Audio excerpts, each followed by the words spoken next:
देवानगर गावामध्ये राष्ट्रीय नैसर्गिक शेती अभियान अंतर्गत आपण आता थोड्याच वेळा अगोदर एक प्रशिक्षण कार्यक्रम आपण इथं घेतला.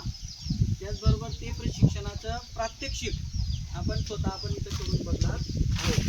तर आता 2 प्रात्यक्षिक आपण करणार आहेत. एक दशपर्णी आड कसं बनवायचा आणि एक बीजामृत कसं बनवायचं. तर त्याचं ज्या ज्या गोष्टी सांगतो प्रत्येकाने त्या लक्षात ठेवायच्या. त्याला लागतात 200 लिटरचा ड्रम लागतो पहिले, बरोबर. त्याच्यामध्ये पाणी भरायचं 180 लिटर एवढं पाणी याच्यात भरायचं, कारण तो सगळा पाला वगैरे याच्यात येईल, तो फुल भरून जायचा, बरोबर. 10 किलो आपल्याला त्याला शेणखत लागतं, 5 लिटर त्याला गोमूत्र लागेल, बरोबर. आणि याच्यामध्ये ताक आपल्याला अर्धा लिटर लागेल. हे आणि 10 पानं, दशपर्णी म्हणजे 10 झाडांची पानं, ज्या पानांना बकऱ्या खात नाही अशी पानं. तर आपण एक एक गोष्ट आपण याच्यामध्ये करणार आहोत. आता एका जणाने हे शेणखत याच्यामध्ये टाकायचं.